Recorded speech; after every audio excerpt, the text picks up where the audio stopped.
Hi, T. Carlson, and today it's Dragon Ball time again.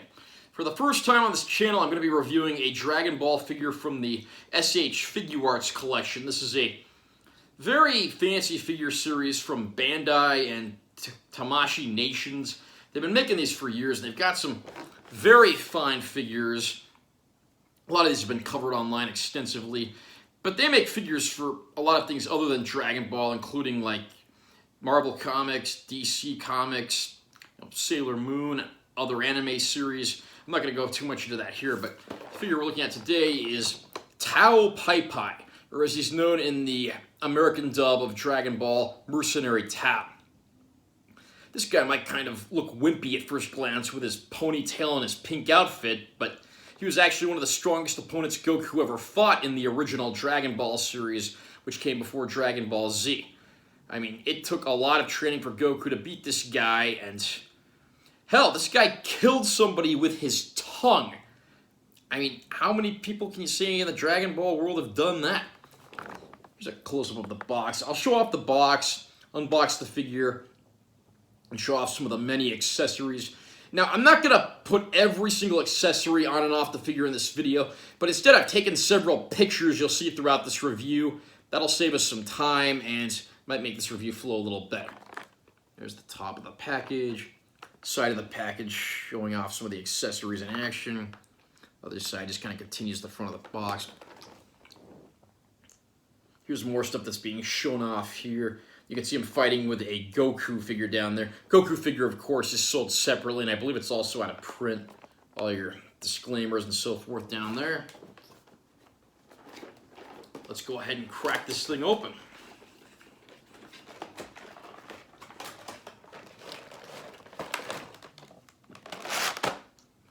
There is a pink cardboard backing card in here, and behind that are the instructions for the figure. There's also an ad here for something called Premium Bandai. Not totally sure what that's all about. I should probably check out the URL. That might be a few years old, but yeah, it actually says coming spring 2020, so that's about a year old. Here we've got our instructions. Usually the Figuarts figures will have instructions because they have so many accessories and so many things you can do with them.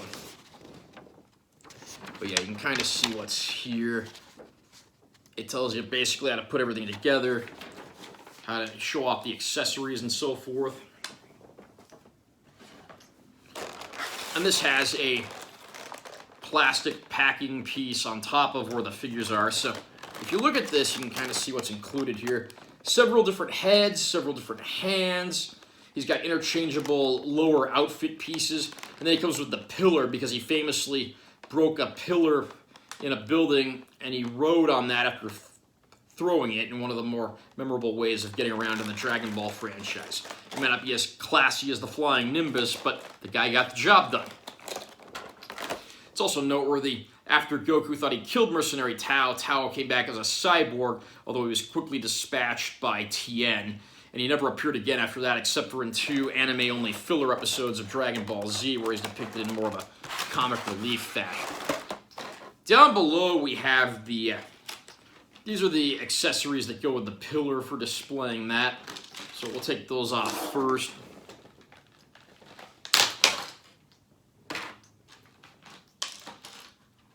And like I said, with Figuarts, there's a lot of pieces, so it might take a minute to go through all this. There's also some interchangeable foot pieces for putting them on the pillar. We'll talk more about that in a minute. And right here we've got, again, like I said, the transparent air pieces that go along with the displaying the pillar. These all kind of snap together, and we'll, again, do that a little later in the video.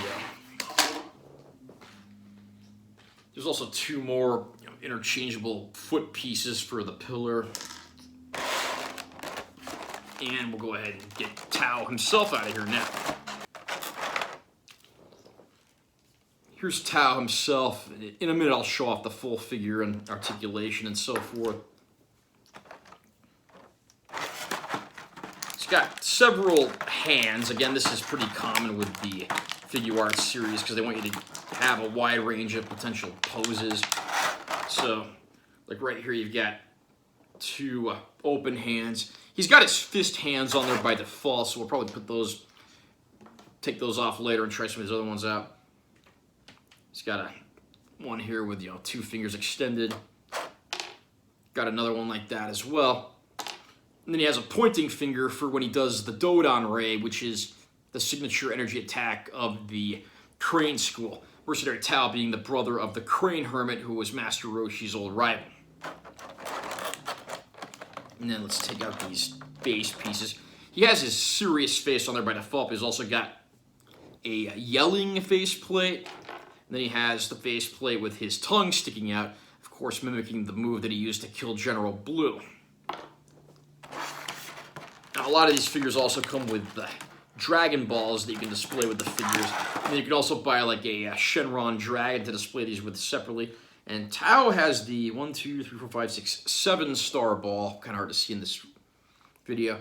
Technically, he should come with the 4-star ball because that's what Goku has under his shirt that saves him from the Dodon Blast that would have killed him otherwise. And here are our interchangeable lower outfit pieces for when you want to depict him on the pillar. And then speaking of the pillar, here it is. This actually splits in half, and it's got these little pieces. You can kind of see where the pieces stick out a little more, and you can take those out and stick his foot pegs in there to display him on the pillar. Here's a look at the inside of the hollowed out pillar, and then that just snaps back together. Now we'll take a look at the core figure next of all, and then I'll show off a few of the accessories, maybe interchange a few of the things there. Here's a close-up of him with his, of course, his serious face. Got his, you know, traditional Chinese-looking outfit. Got his symbol there. I've got an uncle that speaks Japanese. I really wish he was here to tell me what that meant. Then you can see his feet down here. Like I said, you can interchange those feet to get those pegs to stick on the pillar. Back there, you can see his ponytail. He's got "Kill You" written on the back of his outfit because, again, he's a hired assassin. The ponytail's actually flexible. It's a ball joint, so that's pretty good for display purposes. And then you got, you know, ball joint arms. I really like the way the character's outfit looks on this figure. Then, you know, the elbows are articulated as well, so you bring those together. The wrists rotate because, again, like I said, several interchangeable hands. We come down here to his lower outfit.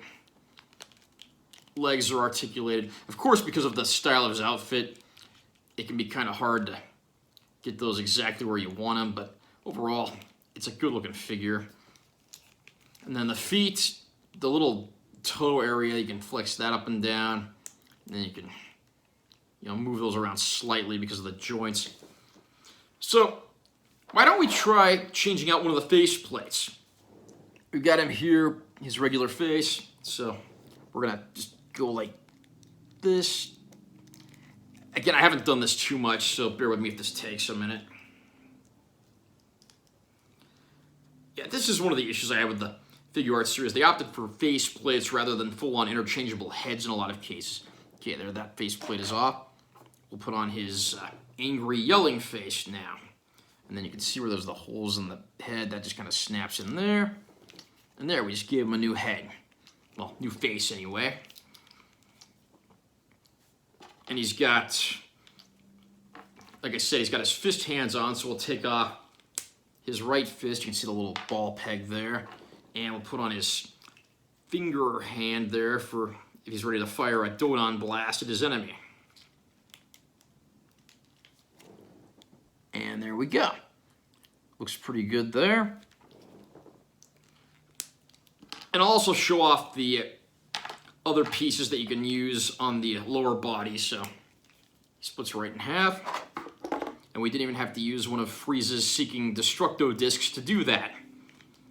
So we're going to pull these lower flap pieces off. And we got these other, you know, flapping, flowing pieces here. Just got to find which side these go on first.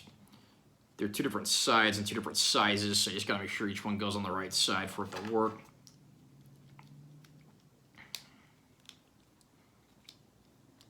There, we got that on there, so it's like it's flowing in the wind. And we'll push that back on. And while we're at it, why don't we change out his hands again? We'll do these two-finger hands next.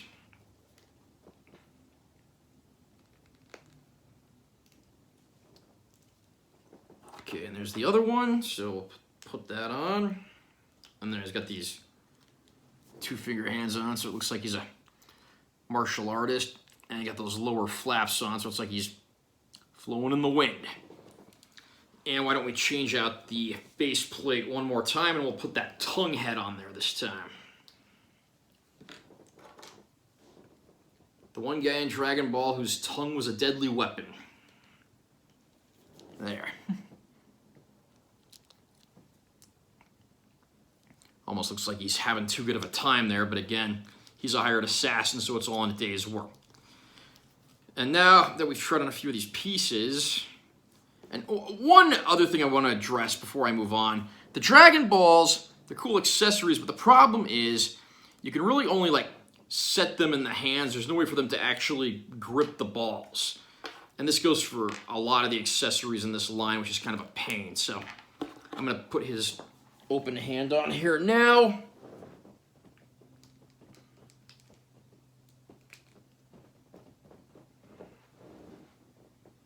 Making sure I'm putting the correct hand on the correct side. Let's see, like right there, I got his hand open. I'm going to put the Dragon Ball there. But you see, as cool as these Dragon Balls look, there's no way for the figure to grip them, so it's like, you make the slightest move, down goes the Dragon Ball. And it's just a shame because I wish they would have made like separate dedicated hands that had them gripping a Dragon Ball. And this is why, because right now I'm having a hard time even telling where that Dragon Ball rolled off to. And we'll look at one more thing before we end this review, and that, of course, is the pillar. Here's our base for the pillar. We'll go ahead and start getting these pieces in place.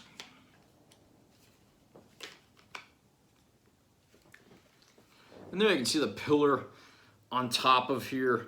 I'll show some pictures of Tao on this in the video. One of the big complaints I do have with this set, with this figure, his feet don't normally have holes in them, so you have to put these alternate feet pieces on here that have a peg that sticks in here. And to do that, you gotta knock out these pegs from the inside that you put in the figure when you're building it inside the pillar. It's just a pain to like get the right feet pegs and get those on right. I wish they'd just put like two little pegs on the pillar and then had holes on his feet by default. It would have made this so much easier. And that brings me to another complaint too. Why are there no cyborg Tao parts with this figure? Just, had one extra head and then maybe one extra set of hands and arms with accessories. I gladly would have paid another $10 to have those extra pieces, and it would have saved you the trouble of having to buy another figure later if they do decide to make a figure of cyborg Tao. But overall, despite some of the minor issues I have, I'm actually very happy with this figure. And it's cool that the Figuarts series is covering a lot of characters that aren't just like the mainstream Dragon Ball Z characters. I'm glad they're going back to the original Dragon Ball and giving us characters like Tao, who I think are overdue for some love.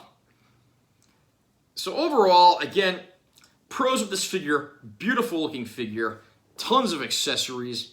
Got the display pillar. Comes with the Dragon Ball as well. It's a figure that does this character justice and then some in terms of appearance. Now, as for the cons, working with the pillar is kind of a pain, getting all the pieces out, trying to get him to stand by interchanging those feet pieces. And like I said, there are no cyborg Tao parts. I also wish they'd used interchangeable heads instead of interchangeable faceplates, which again may have cost a little more, but that would be my preference. Some of the Figuarts figures, I do have a hard time getting the little hand pieces on and off because of the small ball pegs that are on the wrists, but this one I actually didn't really have a whole lot of trouble with. Again, overall, pretty happy with how Tao turned out in this line. Are you a Dragon Ball fan who collects figures? Have you gotten anything from the S.H.Figuarts collection yet? Have you gotten this figure of Tao? Comment down below and let me know what you think. Tell me anything you have to say about this figure or anyone in the Figuarts series. Also remember to subscribe to my channel because I'm always posting new videos covering a wide variety of subjects. and give this one a like if you found it helpful or interesting. I'm Taylor T. Carlson, and I will see you next time.